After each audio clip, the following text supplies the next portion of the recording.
أشهد أن لا إله إلا الله وحده لا شريك له وأشهد أن محمدا عبده ورسوله أما بعد فأعوذ بالله من الشيطان الرجيم بسم الله الرحمن الرحيم الحمد لله رب العالمين الرحمن الرحيم مالك يوم الدين إياك نعبد وإياك نستعين اهدنا الصراط المستقيم صراط الذين أنعمت عليهم غير المغضوب عليهم ولا الضالين.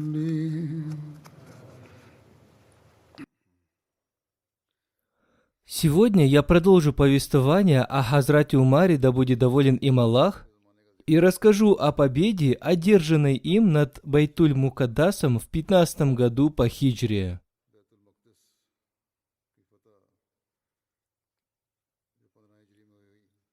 Исламское войско под руководством Амра бин Ааса взяло в осаду Байтуль-Мукаддас.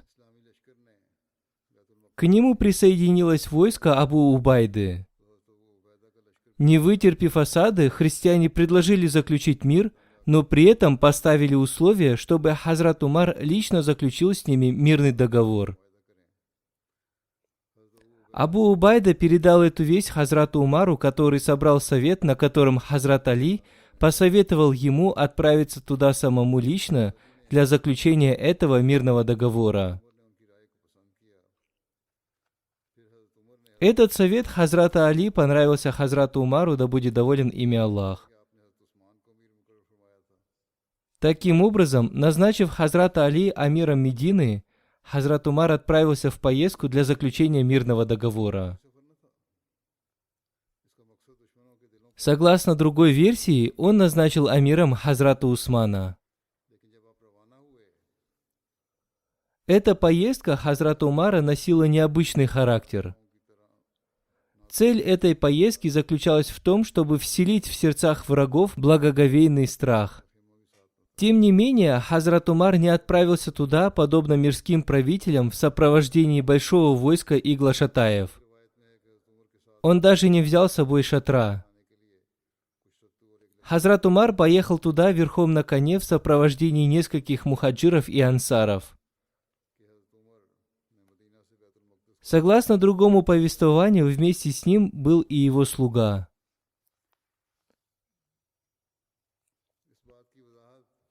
Хазрат Умар был верхом на верблюдице. В качестве пищи они использовали только сатту, муку из жареного ячменя. У них была одна деревянная чашка. Куда бы ни доходила весть о его поездке в Байтуль-Мукаддас, она сотрясала землю. Байтуль-Мукаддас находился в городе Илия, так назывался Иерусалим в мусульманских источниках. Кто именно осадил город и кто попросил Хазрата Умара прибыть туда, об этом вкратце упоминается в истории ат-Табари. Амр бин Аас написал письмо Хазрату Умару с просьбой о помощи. В этом письме он написал о том, что ему еще предстоит завоевать многие города и участвовать в кровопролитных войнах, и он ждет его указаний на этот счет. Получив это письмо, Хазрат Умар понял, что Амр бин Аас написал это письмо, владея полной информацией, и поэтому Хазрат Умар объявил о своей поездке туда. В истории ат-Табари написано о еще одной причине его поездки туда. Когда Абу Убайда прибыл в Байтуль-Мукаддас, его жители предложили ему заключить мирный договор на тех же условиях, на которых был заключен мирный договор с Сирией. При этом они выразили желание, чтобы Хазрат Умар на правах правителя мусульман сам лично заключил с ними этот договор. Поэтому Абу Убайда написал Хазрату Умару, и он отправился туда для заключения этого договора. Тем не менее, некоторые историки сомневаются относительно этого обращения Абу Убайды к Хазрату Умару. В этой связи Мухаммад Хусейн Хайкал написал: «Мы считаем, что повествование, в котором говорится о том, что Халид бин Валид или Абу Убайда бин Джарах вместе или по отдельности взял в осаду Байтуль-Мукаддас, как об этом написали Табари, Ибн Асир, Ибн Касир и другие, далеко не соответствует истине.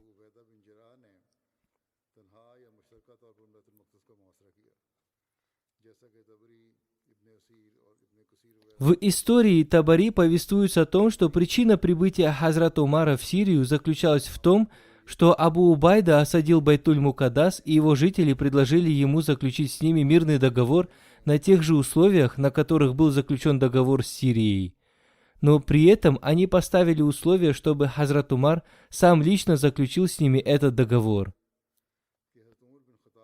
Абу Убайда написал об этом Хазрату Умару, и он отправился туда из Медины.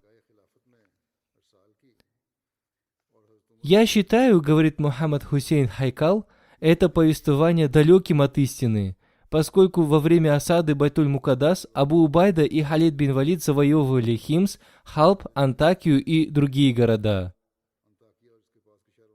Ираклий собрал против них свои войска в местности Руха, чтобы вынудить их к отступлению. Эти события и осада Байтуль-Мукаддас произошли в 15 году по хиджре, в 636 году по григорианскому календарю. Истина состоит в том, что осада Байтуль-Мукаддас в этом году продолжалась в течение нескольких месяцев. И в этот же период времени оба эти полководца воевали в Сирии, и они вынудили Ираклия укрыться в своей столице. В то время, когда они оба находились на войне, говорить о том, что они вместе или по отдельности осаждали Байтуль-Мукаддас, будет неуместно и неправильно. Остается лишь одно повествование о том, что Байтуль-Мукаддас был осажден Амром бин Аасом, и его осада продолжалась долго. Даже в Табари в одном месте написано о том, что жители Байтуль-Мукаддас с большой силой и великой страстью противостояли мусульманам. Я считаю это повествование правдивым, поскольку это соответствует их прошлому. Жители Байтуль-Мукаддас всегда противостояли своим врагам. Удивительно, что Хазрат Умар отправился в Байтуль-Мукаддас только лишь для заключения мирного договора и для выполнения условий этого договора. Удивительно также и то, что жители Байтуль-Мукаддас потребовали, чтобы для заключения этого договора Хазрат Умар приехал к ним лично, зная о том, что дорога из Медины до них займет 3 недели. Поэтому я считаю правильным, что осада Байтуль-Мукаддас продолжалась в течение длительного времени, и терпение Хазрата Умара лопнуло из-за его переписки с Амром бин Аасом, в которой он просил о помощи против врагов. Когда он вновь попросил о помощи, Хазрат Умар сам отправился туда и по дороге остановился в местности Джабия, которая находится между Сирией и Иорданией. К этому времени Абу Убайда и Халид бин Валид уже завоевали Сирию. Хазрат Умар приказал им прибыть в Джабию для встречи с ним. Он хотел посоветоваться с ними и с другими военачальниками относительно того, как одержать победу над Байтуль-Мукаддас.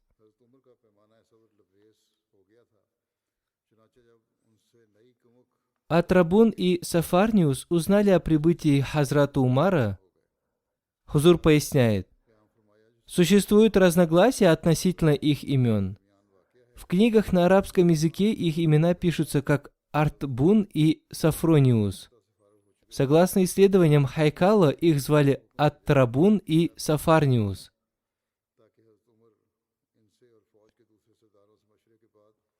Хазрат Умар позвал их обоих, чтобы посоветоваться с ними относительно того, как одержать победу над Байтуль-Мукаддас.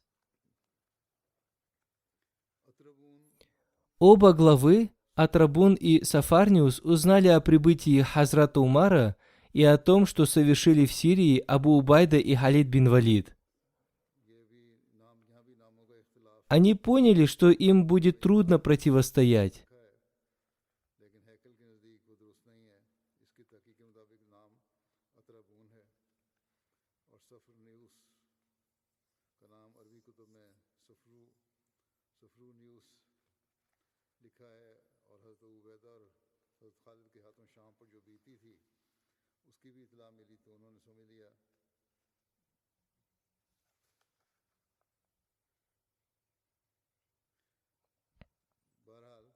Атрабун вместе с некоторой частью своего войска ушел в Египет.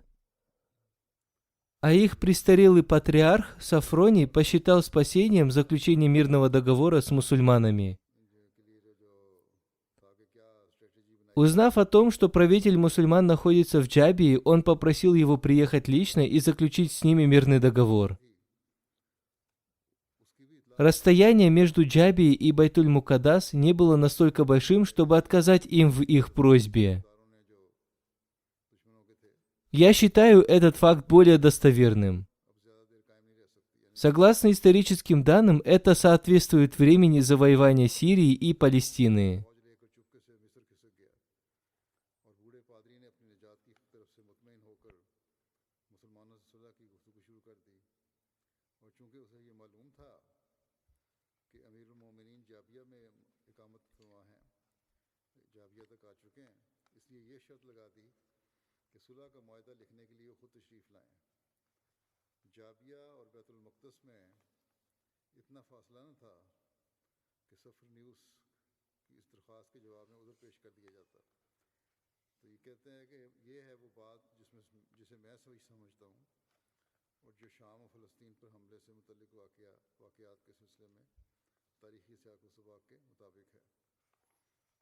О том, что произошло во время совета Хазрата Умара и сподвижников, повествуется. Хазрат Умар собрал всех сподвижников, получивших письма, и стал с ними советоваться. Хазрат Усман сказал ему: «Откажите в просьбе христианам, поскольку они утратили свой дух и уже побеждены. Этим они унизятся еще больше. Они сдадутся без каких-либо условий, посчитав, что мусульмане считают их абсолютно униженными и презренными».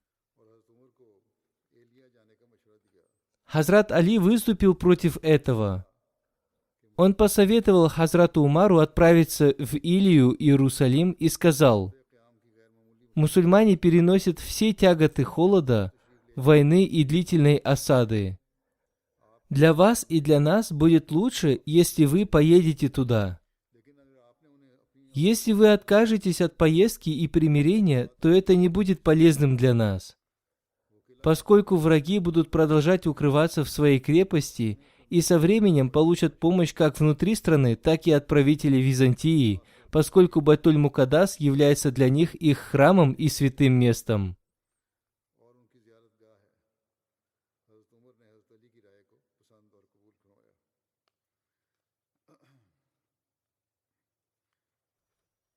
Хазрату Умару понравился совет Хазрата Али, и он принял его. В этой поездке Хазрата Умара сопровождали мухаджиры, ансары и Хазрат Аббас ибн Мутталиб. Абу Саид Макбури относительно этой поездки повествует: «Во время этой поездки каждый день после совершения утренней молитвы Хазрат Умар обращался к своим спутникам и говорил: «Альхамдулиллях, вся хвала Аллаху, тому, кто одарил нас честью посредством ислама и веры. Он одарил нас почетом посредством своего посланника Мухаммада, мир ему и благословение Аллаха. Он привел нас от заблуждений на путь наставления и собрал нас вместе из разных племен и народов. Он создал в наших сердцах любовь к друг другу. Посредством своего посланника, мир и благословение Аллаха да пребывает с ним, он помог нам против врагов. Он даровал нам власть над многими городами.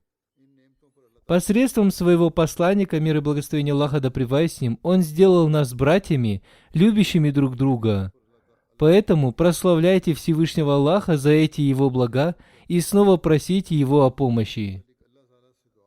Просите у Него возможность благодарить Его за Его блага. Попросите Его, чтобы Он довел до совершенства свое благо, оказанное вам. Поскольку Всевышний Аллах желает приблизить вас к себе, и Он доводит до совершенства свое благо тем, кто благодарит Его. Таким образом, Хазрат Умар с самого начала своей поездки и до возвращения каждое утро после намаза повторял эти свои слова.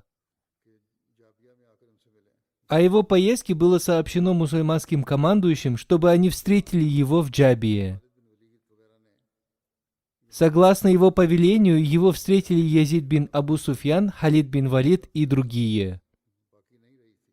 Эти командующие за время пребывания в Сирии утратили простоту образа жизни арабов. Они встретили его, облаченные в роскошные накидки из атласа и шелка. Внешне они уже не были похожи на арабов. Увидев их, Хазрат Умар остался недоволен. Он соскочил со своего коня и, взяв в руки мелкие камни, стал бросать в них, приговаривая: «Как быстро вы избрали для себя неарабский образ жизни!» Они ответили: «Мы носим оружие под своими плащами и накидками. Мы не утратили свою способность воевать». Хазрат Умар сказал им: «Если это так, то это хорошо. Получается, что вы облачились в эти одеяния, чтобы показать людям свое величие, хотя внутри вы остаетесь арабами». В одном из повествований говорится о том, что Язид бин Аби Суфьян, обращаясь к Хазрату Умару, сказал: «О повелитель правоверных, у нас достаточно одежды и верховых животных. У нас комфортная жизнь. Все необходимое у нас очень дешево. Мусульмане живут здесь так, как им нравится. Вы обретете еще большую известность, если облачитесь в белые одеяния, и верхом на роскошном коне вы также будете раздавать зерно и продукты питания. Это также украсит ваш образ правителя. Вы обретете еще больше почет и уважение среди неарабов». Хазрат Умар ответил ему: «О Язид, нет, клянусь Аллахом, я не откажусь от того положения, в котором нас оставили два моих предшественника». Хузур поясняет: «То есть я продолжу жить так, как жили посланник Аллаха, мир ему и благословение Аллаха, и Хазрат Абу Бакр, да будет доволен им Аллах. Я не изберу для себя роскошь и комфорт ради людей, поскольку опасаюсь, чтобы этот мой поступок не стал грехом в глазах Всевышнего Аллаха. Я не желаю быть еще больше уважаемым среди людей и быть униженным в глазах Всевышнего Аллаха». Хазрат Умар продолжал жить так, как жили посланник Аллаха, мир ему и благословение Аллаха, и Хазрат Абу Бакр, да будет доволен им Аллах. Будучи в таком же положении, он покинул этот мир. Каким образом был заключен мирный договор между мусульманами и христианами, и где это произошло? Многие историки написали, что это событие произошло в местности Джабия. Повествуется, что Хазрат Умар находился в Джабии в окружении мусульманского войска. И если вдруг мусульмане увидели наездников, конников, в руках которых сверкали мечи, увидев их, мусульмане взяли в руки свое оружие. Хазрат Умар спросил их: «Что случилось?» Мусульмане указали на наездников. Хазрат Умар сказал им: «Не беспокойтесь, эти люди прибыли сюда для заключения мирного договора». Таким образом, Хазрат Умар заключил с ними мирный договор. Историки Аллама Балазари и Мухаммад Хусейн Хайкал написали, что заключение мирного договора произошло не в Джабии, а в Илии. В то же время Мухаммад Хусейн Хайкал в другом месте в своей книге написал о том, что мирный договор был заключен в Джабии. Согласно Ат-Табари, текст мирного договора между мусульманами и христианами был следующим: «Во имя Бога Всемилостивого Милосердного». Это гарантия безопасности, которую раб Божий Умар, повелитель правоверных, дал народу Илии. Он дал им гарантию безопасности их жизни, их собственности, их церкви, их больным и здоровым, всем населяющим город и всем ритуалам, соответствующим их религии. Их церкви не будут экспроприированы мусульманами и не будут разрушены. Ни церкви, ни земля, на которой они стоят, ни их имущество не будут повреждены. Христиане не будут насильственно обращены в ислам. Народ Илии должен платить налоги так же, как и жители других городов, и должен изгнать из города византийцев и разбойников. Те из жителей Илии, которые хотят уйти с византийцами, могут взять свое имущество и должны оставить церкви и кресты. Эти люди будут в безопасности, пока они не достигнут своего убежища. Христиане могут остаться в деревнях, если пожелают, но должны платить налоги, как граждане Илии. Желающие могут уйти с византийцами, либо могут вернуться в свои семьи. Ничто не должно быть изъято у них до тех пор, пока они не соберут свой урожай. Если они платят налоги в соответствии с их обязательствами, то условия, изложенные в этом договоре, находятся под заветом Бога, являются обязанностью Его пророка, халифов и верующих. Этот договор засвидетельствовали Халид бин Валид, Амр бин Аас, Абдурахман бин Ауф и Муавия ибн Абу Суфьян. В книге по истории Ибн Халдуна написано: из этого мирного договора доказываются некоторые факты. Первое, мусульмане не распространяли свою религию посредством меча. Второе, под их властью другие религии обрели свободу вероисповедания. Третье, другие народы не подвергались насильственной уплате джизьи, налога за обеспечение безопасности. У них был выбор либо покинуть территорию, либо платить джизью. В обоих случаях им была гарантирована безопасность.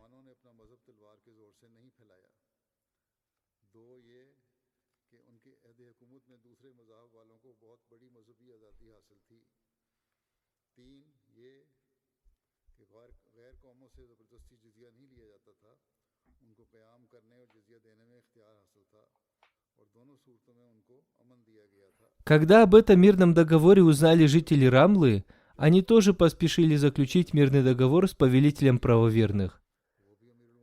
Свой интерес к этому проявили и другие жители Палестины. Хазрат Умар написал письмо и жителям Луда.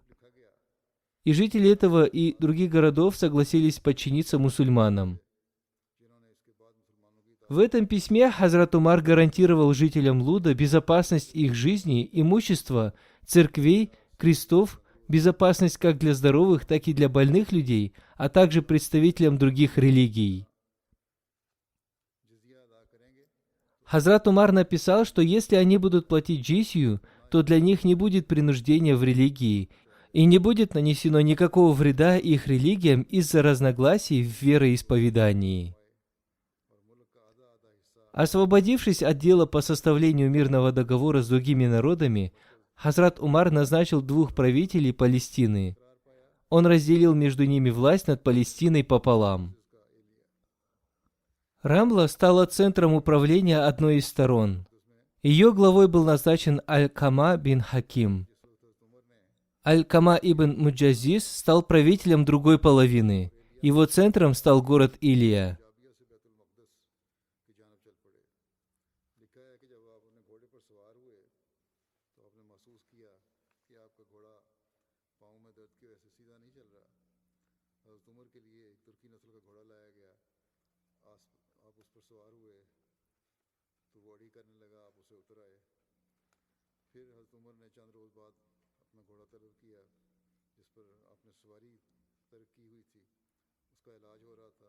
Посещение Хазратом Умаром Байтуль-Мукаддас.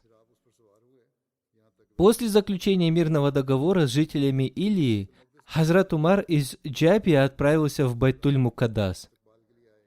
Когда он сел верхом на своего коня, он почувствовал, что его конь из-за боли в копытах захромал. Хазрату Умару дали коня тюркской породы. Он сел на него, но этот конь стал брыкаться, и Хазрат Умар слез с него. Его коня подлечили, и спустя некоторое время он попросил привести к нему его коня. Таким образом, он верхом на своем коне прибыл в Байтуль-Мукаддас, где его встретили Абу Убайда и другие военачальники. Хазрат Умар предстал перед ними в скромной одежде. Мусульмане, думая о том, что скажут христиане, увидев его в простой одежде, дали ему роскошный плащ, однако Хазрат Умар сказал: «Честь, которую оказал нам Всевышний Аллах, является честью ислама, и этого для нас достаточно».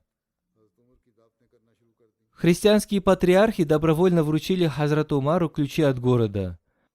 Прежде всего, Хазрат Умар посетил святое место Аль-Акса и святую церковь. Когда он осматривал церковь, наступило время намаза. Христиане предложили ему совершить намаз в церкви.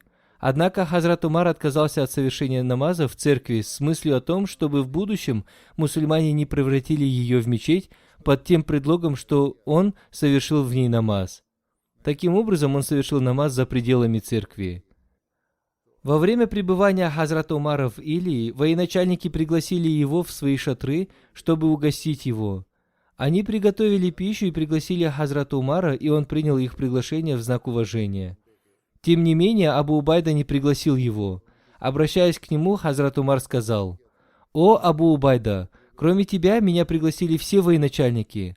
Абу Убайда ответил: «О, повелитель правоверных, я боюсь, что если приглашу вас, вы не сможете сдержать слезы». Хазрат Умар вошел в его палатку и увидел ее пустой, в ней не было ничего, кроме коврика под седлом и седла коня Абу Убайды.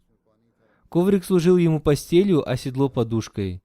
В одном углу лежал черствый хлеб. Абу Убайда взял этот хлеб и положил его перед Хазратом Умаром. Затем он подал соль и глиняную чашу с водой. Увидев это, Хазрат Умар заплакал и, обняв Абу Убайду, сказал: «Ты мой брат. Кроме тебя у меня нет ни одного другого спутника, который не обрел бы этого мира, и этот мир тоже не обрел бы от него какой-то пользы». Абу Убайда ответил: «Я заранее предупредил вас, что вы не сможете сдержать слез».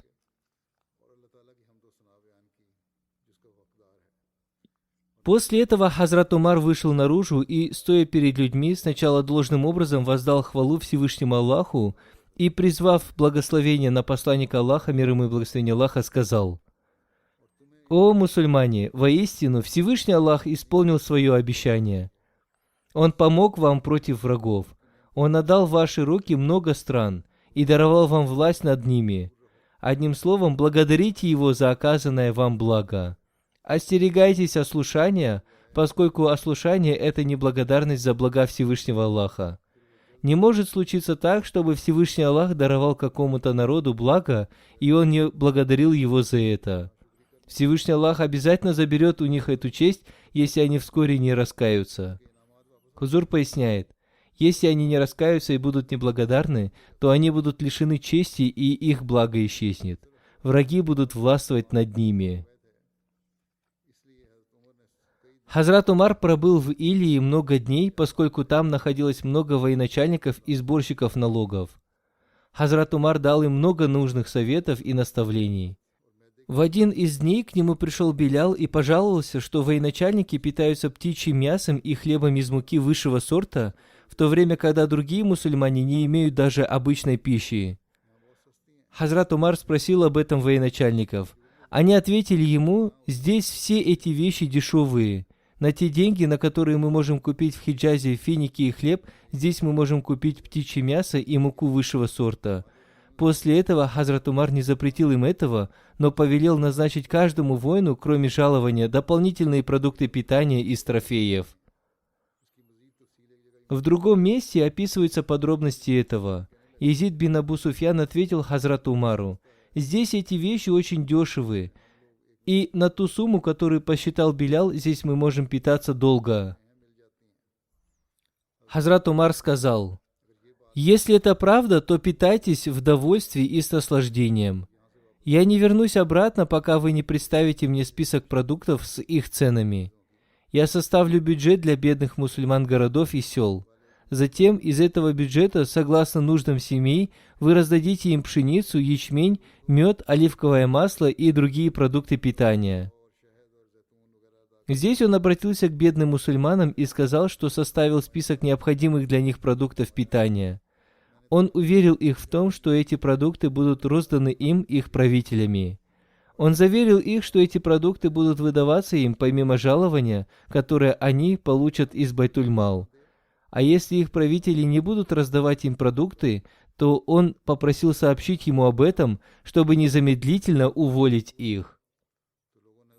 Однажды во время его пребывания в Илии, в один из дней наступило время намаза, и люди настоятельно попросили Хазрата Умара, чтобы он повелел Хазрату Билялу провозгласить азан. Хазрат Билял сказал: «Я дал себе слово не провозглашать азан после смерти посланника Аллаха, мир ему и благословение Аллаха, но сегодня я провозглашу азан, если это будет вашим повелением». Таким образом, Хазрат Билял стал провозглашать азан, и все сподвижники вспомнили времена посланника Аллаха, мир ему и благословение Аллаха, их охватила дрожь, и они стали плакать и рыдать. Хазрат Умар рыдал навзрыд, и после этого он долго находился в этом состоянии. Возвращаясь из Байтуль-Мукаддас, Хазрат Умар проехал всю территорию государства, осмотрел границы и дал распоряжения и наставления относительно безопасности и охраны границ. Исполнив цель своей поездки в Байтуль-Мукаддас, он возвратился в Медину. В дороге он на несколько дней остановился в Джабии и затем верхом на коне отправился в Медину.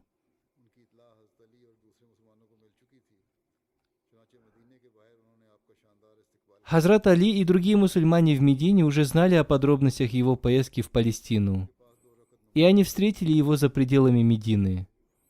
Хазрат Умар вошел в масджид ан-Набави, мечеть пророка, и совершил в ней 2 раката намаза возле минбара.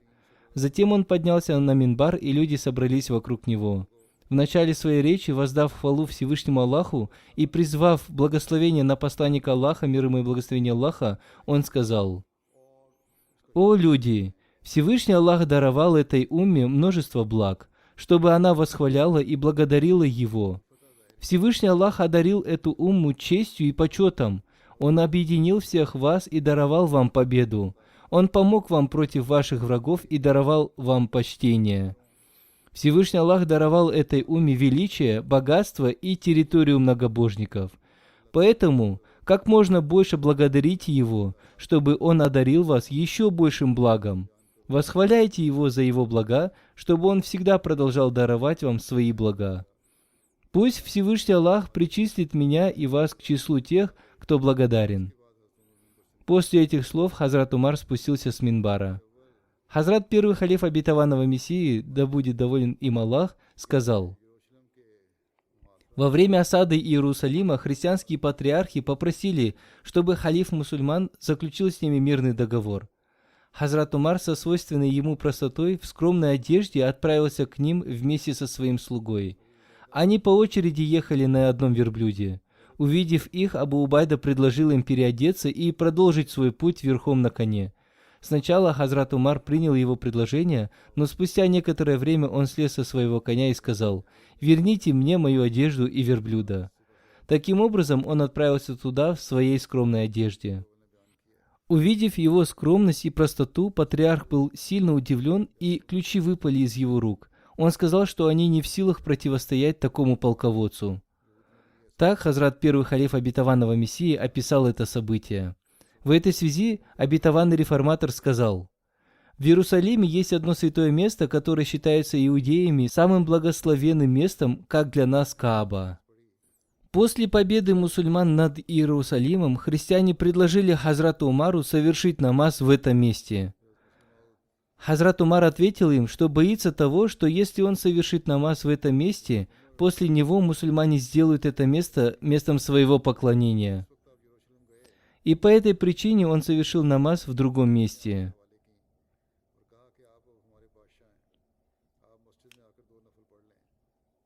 Еще в одном месте Хазрат обетованный реформатор сказал: «В период халифата Хазрата Умара мусульмане одержали победу над Палестиной. Хазрат Умар прибыл в Палестину, и патриархи вручили ему ключи от города еще за пределами Иерусалима. Они сказали ему: «Теперь вы наш правитель». Они предложили ему совершить намаз в их храме и сказали: «Мы хотели бы удовлетворить вас тем, чтобы вы совершили молитву именно в том месте, которое считается святым как для вас, так и для нас».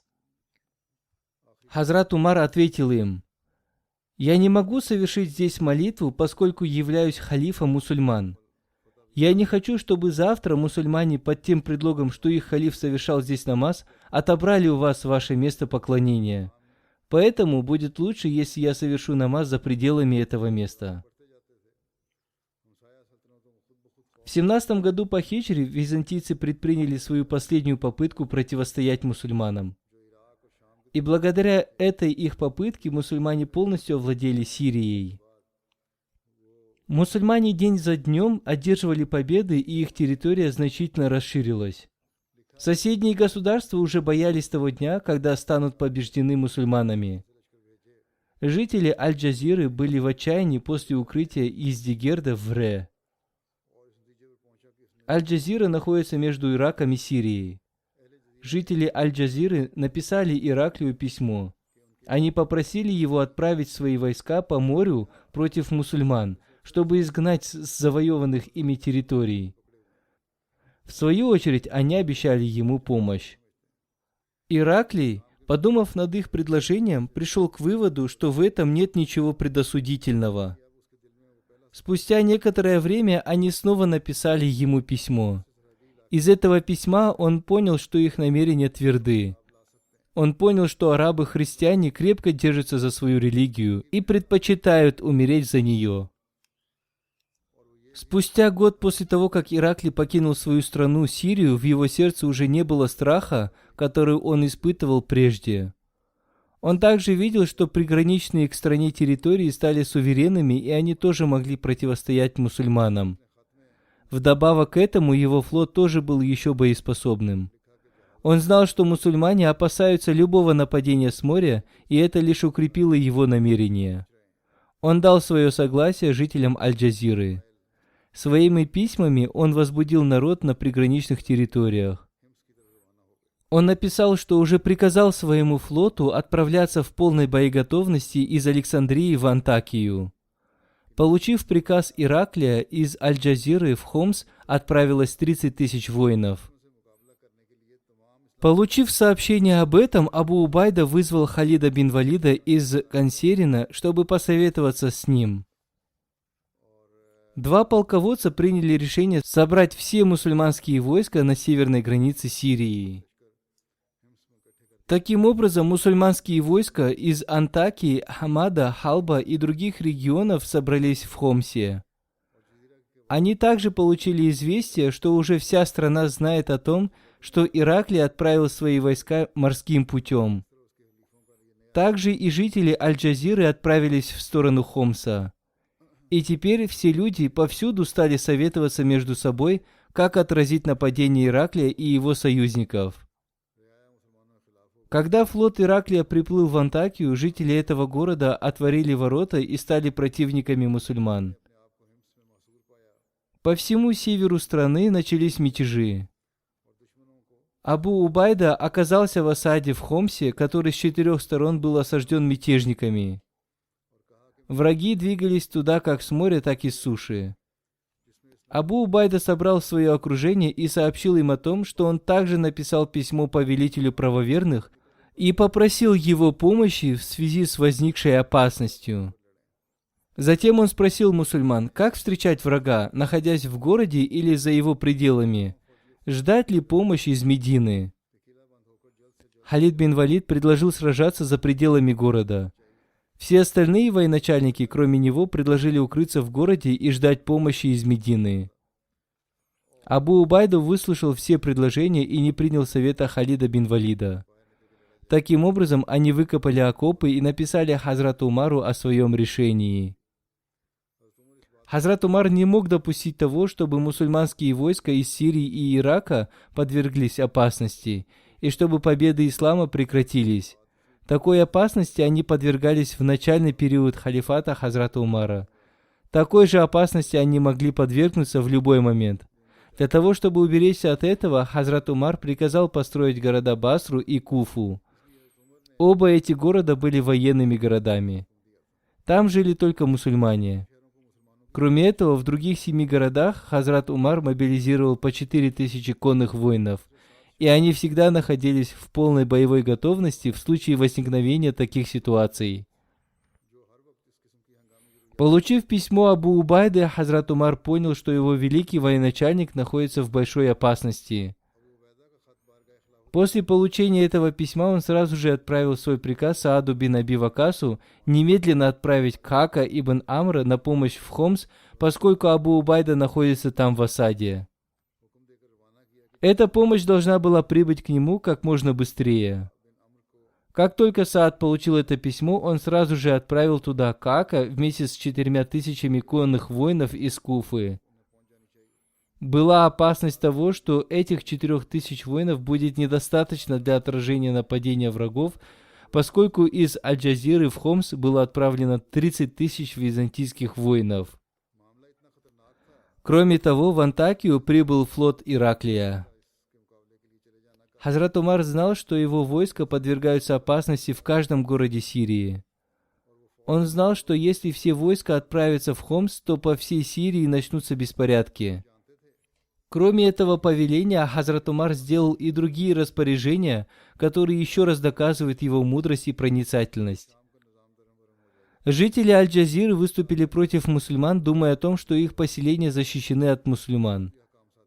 Хазрат Умар решил напасть на их поселения, чтобы они вернулись туда с целью защиты своего населения. Таким образом, страх Абу Убайды из-за их численности был минимизирован. Поэтому Хазрат Умар в своем письме приказал Сааду отправить часть войска во главе с Сухейлем бин Ади в Ракку, один из городов Аль-Джазиры, поскольку жители Аль-Джазиры побуждали римлян к нападению на мусульман. Жители Каркисии так и поступали до них. Вторую часть войска во главе с Абдуллой ибн Адбаном, согласно приказу Хазрата Умара, нужно было отправить в Насибан, поскольку его жители тоже выступили против мусульман из-за Каркисии. Хазрат Умар приказал изгнать всех врагов из Харана, столицы Аль-Джазиры, из Роха. Третье войско во главе с Валидом бин Угбой должно было быть отправлено в Рабию и Танух к христианам из арабских племен. Туда также было приказано отправить Аяза ибн Ганама. В случае военных действий все 3 мусульманских войска должны были находиться под его командованием. Таким образом, когда все войска отправились в Джазиру, большинство жителей Джазиры, оставив осаду Хомса, вернулись обратно. Это была военная стратегия Хазрата Умара, которая состояла в том, чтобы вместо того, чтобы собирать все войска в одном месте, он распределил их по разным городам. В итоге, когда враги узнали, что мусульмане пришли в их города, они оставили осаду и вернулись обратно. Хазрат Умар не остановился на этом. Он знал, что если, несмотря на множество поражений, Ираклий отправит свой морской флот, то это значит, что он был еще убежден в своей силе. Он был убежден в том, что сможет один противостоять мусульманам. Это доказывается тем, что он отправил свой флот из Александрии под командованием своего сына Константина. В соответствии с военной стратегией Хазрата Умара, Хазрат Каака со своими 4000 конных воинов отправился в Хомс.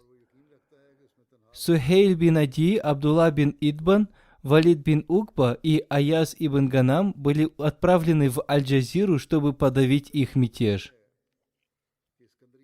Сам Хазрат Умар отправился в Хомс, но по дороге остановился в Джабие.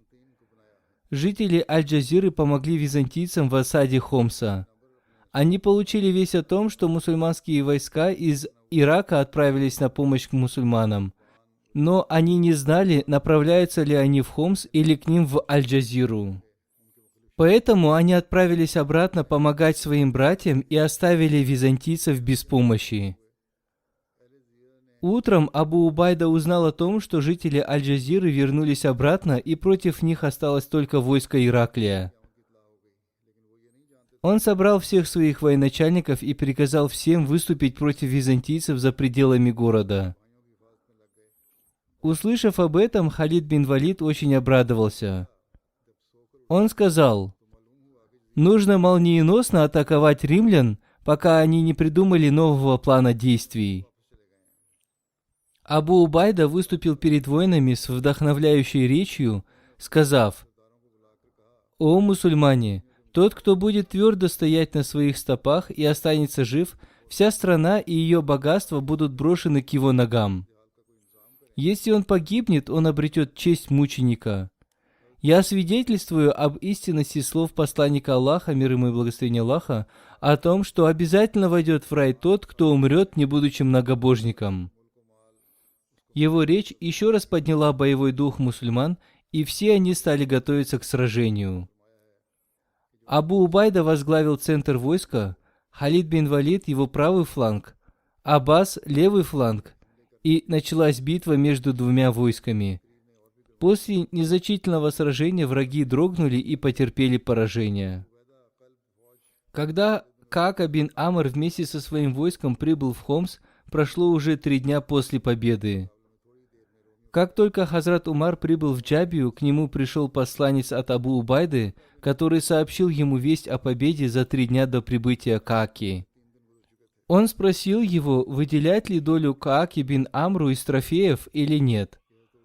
Услышав эту весть, Хазрат Умар успокоился и понял, что идти дальше уже больше нет необходимости. Оттуда же он написал письмо Абу Убайде, Аминуль Умату, с распоряжением выдать долю из трофеев жителям Куфы, поскольку весть об их прибытии создала страх в сердцах врагов, из-за которой они и потерпели поражение. Пусть Всевышний Аллах вознаградит жителей Куфы, которые защищают не только свою территорию, но и помогают другим городам. После этого Хазрат Умар вернулся обратно в Медину. После поражения Ираклий был настолько сильно потрясен этим, что больше никогда не обращал даже лица в сторону Сирии. С другой стороны, когда мятежники узнали о том, что византийцы после поражения отступили вместе со своим флотом, мятежи прекратились. Эта битва произошла в 17 году по хиджре. Спустя 3 года, в 20 году по хиджре и 641 году по григорианскому календарю, Ираклий умер. Иншаллах, я продолжу свои повествования о Хазрате Умаре в следующий раз. А сейчас я расскажу о некоторых покойных членах нашей общины. Первый из них — Чодри Саид Ахмад Лакхан, пенсионер, бывший станционный мастер. В последнее время он жил в Канаде. Он умер в возрасте 86 лет. Инна лиляхи ва инна иляхи раджун. Покойный был внуком сподвижников обетованного Мессии, мир ему, Хазрата Чодри Искандера Али и Хазрата Гуджар Биби Сахибы, да будет доволен ими Аллах. Хазрат Чодри Искандер Али принес обет верности на руке обетованного Мессии, мир ему, 30 марта 1902 года. С 1904 по 1928 годы его дед удостоился возможности служить учителем в медресе Таалимуль Ислам. Он был одним из тех учителей, которых обетованный Мессия, мир ему, сам лично назначил учителями в медресе Таалимуль Ислам. Покойный был его внуком. Покойный Чодри Саид Ахмад удостоился возможности служить делу религии. По милости Всевышнего Аллаха он был муси. Он оставил супругу, 6 сыновей и 3 дочерей. Благодаря его хорошему воспитанию все его дети тем или иным образом служат общине. Один из его сыновей, Фахим Ахмад Лахан, служит миссионером в Кении.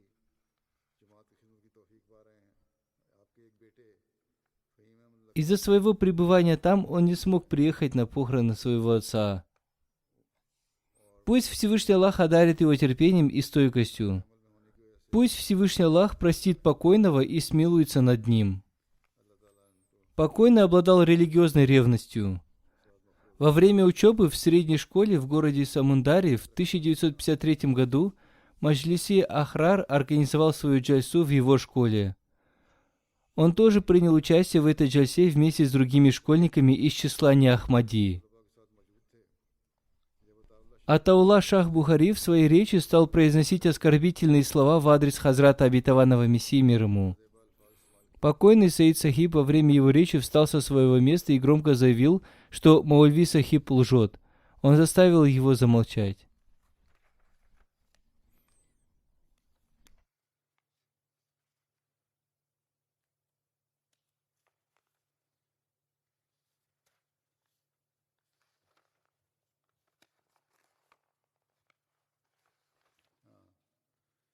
Маульви Сахиб, обращаясь к аудитории, крикнул: «Схватите этого Мирзаи и бейте его!» И люди очень сильно избили его. На джальсе начался беспорядок, и в итоге все люди разошлись. Покойный всегда наставлял своих детей о том, что никогда не следует бояться того, что кто-то одержит над ними верх в вопросах, касающихся общины.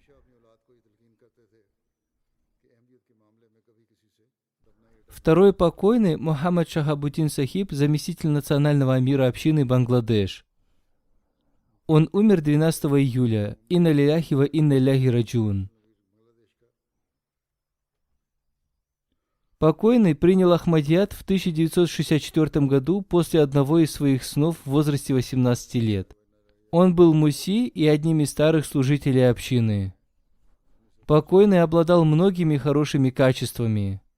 Он был предан институту Ахмадийского халифата. Он был человеком, достойным доверия. Покойный был твердо верующим. По своей природе он был молчаливым человеком.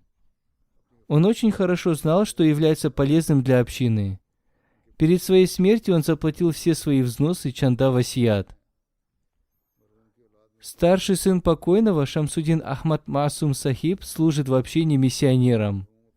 Он оставил 4 сыновей и 3 дочерей. Покойный принял Ахмадият благодаря проповедованию его дяди. После этого он подвергся сильным противодействиям. Он вытерпел все эти противодействия с большой стойкостью и терпением. Сначала он переехал в город Брахманбария. Затем навсегда поселился в Дакке. Он был женат на женщине из одной из старейших ахмадийских семей в Бангладеш. Одним из его положительных качеств было то, что он всегда довольствовался малым. Он прожил свою жизнь с терпением и благодарностью. Торговцы не-Ахмади очень уважали его за то, что он был человеком, достойным доверия. Они считали его добрым и честным торговцем. Пусть Всевышний Аллах простит и смилуется над ним. Следующий покойный Рауль Абдулла Сахиб из Аргентины. Он был аргентинцем по национальности и умер 6 сентября. Инна лилляхи ва инна иляйхи раджиун. Миссионер из Аргентины пишет: покойный был одним из первых мусульман Ахмади Аргентины. Община Аргентины пока еще молодая, но она была создана лишь несколько лет назад. Покойный познакомился с общиной в 2018 году на книжной выставке. Когда его друзья узнали о его знакомстве с общиной, они старались создать в нем ненависть к общине. Тем не менее, он регулярно посещал все мероприятия общины. В его сердце остались некоторые сомнения из-за его друзей. Поэтому покойный приезжал на Джальсу Саляна, ежегодный съезд общины Великобритании, за свой счет, чтобы устранить свои сомнения. Здесь он встретился со мной, и после этого все его сомнения исчезли. Его грудь раскрылась, и он принес обет верности. Он был мусульманином Ахмади еще до принесения обета верности. Он проповедовал людям Ахмадият. Официальный обет верности он принес здесь, в Великобритании.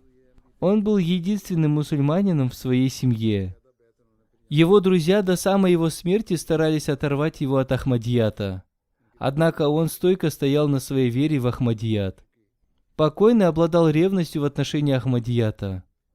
Он с гордостью представлял себя в качестве мусульманина Ахмади и перед близкими родственниками, и перед другими людьми. Покойный регулярно с большим интересом и искренностью принимал участие во всех мероприятиях общины. Пусть Всевышний Аллах простит и помилует его. Пусть Всевышний Аллах одарит возможность его близких принять Ахмадият. После пятничной молитвы я совершу по этим покойным погребальную молитву в отсутствии покойного Джаназа Гайб.